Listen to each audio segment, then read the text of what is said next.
Silvarum by Dean Kuhta. Narrated by Dan Bottomley. Chapter 6. The Lichgate. Abigail Somberlane ascended from the mausoleum steps and faced a cloudless sky. The stark contrast between the crisp air and stale tomb tormented her senses. Her skin crawled from the bite of the wind, and her eyes burned under the sunlight's unyielding embrace. She raised a thin arm in defence of its gaze. As she reached the top step, her bare feet met the crunch of snow and stone, and she halted. She slowly lowered her arm and felt the gentle kiss of tears upon her cheek. Did they fall from burning eyes, or was she shedding tears of sadness? Probably both. She rose from the darkness of her previous life into the blinding haze of a new existence. The sensory onslaught of her new setting receded, and Abigail could faintly make out shapes in the gloom. She rubbed her eyes and blinked. Through her tears she perceived Gothic structures that were ancient and crumbling. Abigail stood amidst an enormous cemetery. She was adrift in an ocean of countless tombstones, statues and cenotaphs. Leafless oak trees, crooked and malformed, congregated in confused groups throughout the surrounding deathscape. Their gnarled branches moaned and cracked in the wind. Before her feet unfurled a cobblestone path, spotted with patches of dusty snow. It twisted past her and curved gently downward, between rows of steps and Corinthian columns. Withered grasses and moss covered the bordering slopes. Abigail peered from the crest of a hill surrounded by thick weeds, decaying tombs and ivy-covered monuments. Within the clutter she could still appreciate the expansive scale of the landscape through gaps in the path and spaces between the marble. Golden reflections sparkled from the pyramidal tips of distant obelisks. The mournful cries of dingy birds filled the sky. They flew in aimless paths, perching upon the contorted limbs of dead trees and the cracked corners of ancient pediments. Their lamentations echoed against stone altars, Doric capitals, and ornately decorated triglyphs. "So, this is death," she said to the wind. The birds answered her with retorts of malice. She stared back at them with an expression as stoic as the stone walls and sculptures that surrounded her. Abigail rubbed her eyes and took a deep breath. The frosty air filled her lungs and cleared her thoughts. She took another breath, then another. She glared up at the birds. "Fine!" she cried. "I'm a ghost. What am I supposed to do now?" Her piercing shout startled the birds.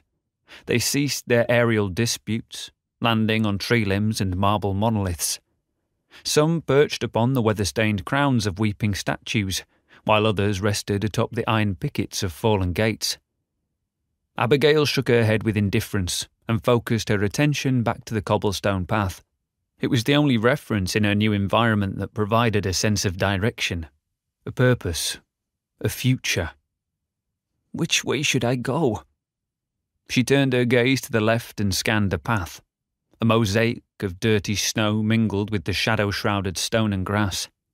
Rotted masonry lay strewn across a section of path that crested the hill. She surveyed the trail of moss-covered stonework back along the cobblestone. A fallen birch tree had destroyed the oxidized copper roof and columns of a ghastly sepulchre. Abigail looked toward the right. The path curled a short way between structures and tombstones and then tumbled back down the hill. There were no visible obstructions, and the drifts of snow were lighter and sporadic on this side.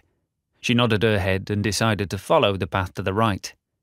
"I may be a ghost," said Abigail, "but I should really do something about these bare feet." She looked down and wiggled her toes. Abigail realised for the first time that she was adorned in a white dress of exquisite beauty and elegance. She reached up and felt a lace bust and delicate sleeves that extended just beyond her elbows. The needlework was finely detailed and embellished with Venetian highlights and flowered embroidery. The gown was luxurious and expensive. She had never worn anything of its kind during her living days. Abigail pictured her mother picking this dress out, spending a fortune so that her recently deceased daughter could be laid to rest in beauty. The image of her grieving mother produced a stream of tears, and she struggled to hold them back. "I must go on," she said. Her dress had suffered damage during the departure from the coffin and ascent out of the crypt. Blood from the gash on her forehead had dripped to her chest, drying into a constellation of crimson stars. The juxtaposition of delicate lace and blood formed a peculiar visual effect. Furthermore, the bottommost portion of the dress's hem was caked in mud. She reached behind her and felt that a section of the fabric was torn. Abigail faintly recalled scrambling backward on the crypt floor, bumping into a sharp corner. The memory was as cloudy as a forgotten dream. She shook her head in frustration, continuing to try and make sense of her situation. "Where am I supposed to find shoes?" she asked. "I doubt there's a store for ghosts in one of these crypts that I can walk into and place an order." She giggled at the absurd thought. It was the first smile or laugh since her awakening within the dreadful coffin. The feeling was pleasing and warm. For a brief instant, it countered the freezing wind and frosty stones beneath her toes. She decided at that moment that she was going to try and laugh more. If she could still enjoy her sense of humour, even if she were now a ghost or spirit or whatever, then she was going to use it to her advantage. At the very least, it might provide her a fleeting sense of warmth within all this frozen misery. Abigail reasoned for a moment. If she awoke into this deathly existence still wearing the clothes that she had been buried in, perhaps there were other lost souls in a similar situation, and maybe some of these fellow ghosts had been buried with shoes on. Comfortable, warm shoes. However, if she decided to steal the shoes off a dead person's feet, would she then be considered a grave robber? Or, because she was now a guest of the cemetery, did she still have to follow the same laws of the living? Being a ghost was already proving to be more complicated than she had ever imagined. She looked back down at her cold feet and weighed the options. Freeze to death? Could she die again? Or partake in the thievery of ghostly footwear? Her focus now was to find a pair of shoes, and preferably a warm pair of socks, at whatever the cost. She figured that this was her current purpose in life. In this case, death. Otherwise, she would have to find a place to keep warm for the night or climb into her original crypt. That option was unacceptable. The path to the right would be her starting point. Whatever happened based on that choice, she would have to deal with it. Abigail craned her neck to locate the position of the sun, shielding her eyes from its bright rays. The glaring orb hung somewhat overhead. She had a fair amount of time to scavenge before the cemetery became colder and darker. "Let's move, feet," she said, starting down the path. She soon reached another solemn crypt. The outer walls and steps were choked with long weeds and thorny brambles. Its heavy door stood ajar and was splintered with deep cracks. Abigail could squeeze through one of the fissures and check around inside for shoes. But there was something unusual about the entrance that held her back. The feeling was odd. An uneasy sense of being watched overcame her. She leaned forward and tried to peer into the darkness. The sensation was overwhelming. She stepped away from the door and continued toward the right, away from the crypt. As she made her way to the edge of the hill, both sides of the path opened to the horizon. The vastness of the cemetery was unhindered to Abigail. A labyrinth of alleyways, marble walls, and ancient tombs sprawled before her. As she focused on the distant horizon, it became evident that there was a thin line that wrapped around and encompassed everything. A pale mist hovered just beyond the border that gradually blended into the blueness of the sky.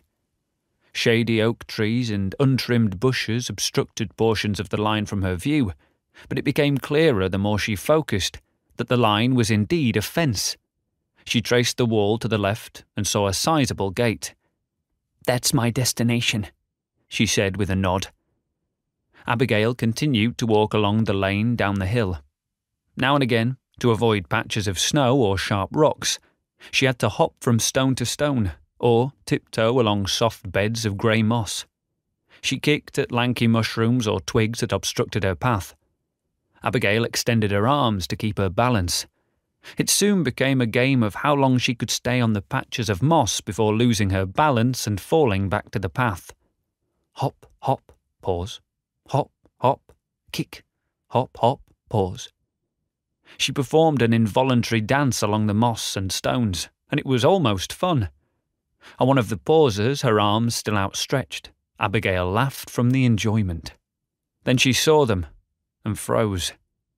The hairs on her arms and neck stood straight up. A pair of black boots sat atop a tombstone. Abigail immediately dropped to one knee. She snapped her head to either side and quickly scanned her surroundings. There was nothing. Only the wind and the blowing grass. She felt incredibly exposed and vulnerable out on the cobblestone path. She needed to find cover and find it fast. A decomposing tomb and an oak tree with thick limbs beckoned to her left. To her right was an open field of graves and tombstones, one of which contained the mysterious pair of boots. Keeping as low as possible, Abigail dashed across the path toward the oak. She reached it with open hands and cowered behind its far side. With her back pressed against the rough bark, she waited and listened. The wind whistled through the bare branches. Abigail eased her head around the tree to study the boots in detail. She blinked in anticipation. A strand of long hair fell in front of her eyes as she peeked around the side. She blew it out of her face in desperation and looked across the path. A young girl stood next to the boots. "Holy shit!" exclaimed Abigail, flinging herself around the tree and sliding to the ground. She sat numb and paralysed. Her mind wanted to wriggle like a worm into the centre of the oak and curl up into a ball. To her dismay, she even considered running back to her coffin and falling into a deep sleep. She wanted to do anything to escape this moment and feel safe again. She concentrated on her breathing. Inhale, exhale. 1. Inhale, exhale. 2. She opened her eyes and focused on the objects that were in her immediate field of vision. She made a mental list of them. The ancient stone walls of the tomb, grasses blowing in the wind, a twisted tree limb with curled branches. Abigail listened and constructed another list of all the sounds. The wind through the branches and grass, the chirps of a solitary cricket, a cry from a bird high above. The listing technique had helped her, and she felt more relaxed. Her breathing returned to normal, and she was thinking clearly again. Abigail took another deep breath before she stood and turned. Instead of looking around the tree cautiously, like she did the first time, she whipped around as fast as she could and peered across the path. The girl was gone. The boots remained. Abigail scratched her head as she stared at the tombstone and boots. Had she even seen the girl? If she had not, then who put the boots there? And more importantly, why would a random pair of boots be set out like that as an offering, unless someone or something knew that she needed them? It was highly unlikely that some other person had been taking a stroll along this path and decided to take off their boots and conveniently leave them. But then again, what did she know? She had just arrived in this bleak landscape, and for all she knew, abandoned black boots on the tops of tombstones could be an everyday occurrence. Abigail rolled her eyes at the ridiculous theory. In all probability, the boots had been left for her. She realised that she had a decision to make. She could flee immediately and hope that whatever was following her left her alone, or she could put the boots on and trust that they had been provided for her with positive intentions. She leaned against the oak tree and stared at the tombstone across the path. There was no reason to believe that this entity, virtuous or evil, was going to stop following her. She had briefly seen the image of a young girl. That seemed significant because if it had appeared as a giant monster with tentacles and claws, then she would have panicked and run away screaming. In contrast, perhaps it was evil, and merely trying to fool her by presenting itself as a young girl. Abigail was terrified by whatever it was, but she did not feel a sense of malice from it. Trusting her instincts had worked in her previous life. She would trust them now. She pushed herself off the face of the oak tree and slowly walked towards the boots. As she crossed the path, she glanced to either side and checked her surroundings. Still nothing. Abigail stepped off the stones and into the long grass of the field. She cautiously crept up to the tombstone. They were black combat boots. One boot had thick pink shoelaces and the other had black and white checkered ones. The tips were scuffed and worn, but otherwise they seemed to be normal, and they even looked like they would fit her feet. She reached out with a finger and touched one. It was solid. It was real. She picked up one of the boots and noticed a balled-up sock inside. "She left me socks too," exclaimed Abigail. If this was an evil, malevolent being intent on eventually doing her great harm, then it was sure off to a dull start. Or an effective one, depending on your perspective. She reached into the boot and pulled out the sock. It was dry and soft. Abigail turned to her right and noticed a stone coffin that she could use as a bench. The ground was frozen and muddy. It would be comforting to sit down and catch her breath, especially after this latest scare. She grabbed both boots, walked over to the coffin, and hopped up. Abigail unravelled the socks and slipped them on. They reached the middle of her calf. She extended her legs in front of her and wiggled her toes into the socks. She then put on the boots and tied them with double knots. They fit perfectly. Satisfied with her new footwear, Abigail stretched her arms behind her and leaned back onto the lid of the coffin. She let out a long sigh. The afternoon sun beamed upon her face for the first time during this disheartening new reality. It warmed her soul. The crows and ravens had returned to the sky. They cawed and croaked in the distance. Abigail leisurely kicked her feet off the edge of the coffin and gazed at the horizon. She listened to the wind blow through the grass as long shadows fell among the obelisks, mausoleums and trees. She searched again for the gate. There it was. She could see it perfectly from her stone perch that overlooked the cemetery. She sat up straight and froze. At the base of the gate stood a small figure. It was the girl. Abigail stared. She did not feel a sense of terror this time. Instead, she felt a sudden longing to engage the girl. She wanted to talk to her. The girl was the only other person that she had encountered during this nightmare. Abigail rubbed her eyes and looked again. The girl was still standing there. She hopped from the coffin and walked down the path in the direction of the gate. Abigail tried to keep an eye on the girl as she progressed, but it was difficult due to the clutter of the cemetery. The twisted trees and pointed steeples blocked her view. She lost the girl completely as the path fell into a shallow valley. With her new boots, Abigail could run without the worry of harming her feet. She raced to the top of the next hill. As she approached the gate, she could see that the girl was still standing there, motionless. Abigail saw her each time there was a break in the moving scenery. The cobblestone path continued to run toward her destination.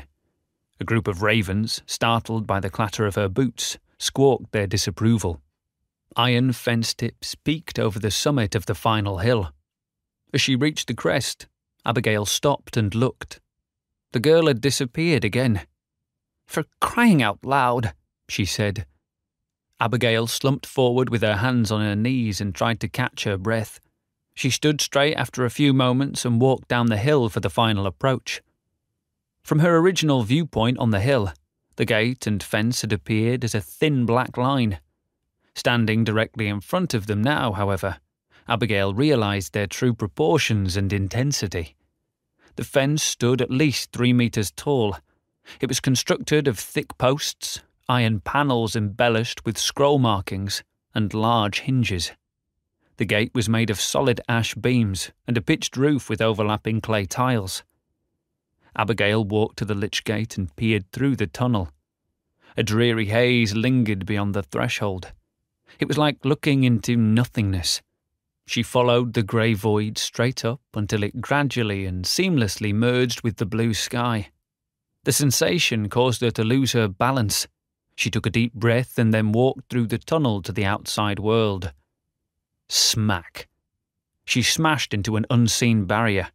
The impact propelled her backward and sent her sprawling onto her backside. Abigail moaned from the shock and sat up. "You can't get out that way," said a voice. Abigail spun around and found herself face to face with the young girl. "My name's Penelope, but you may call me Penny,"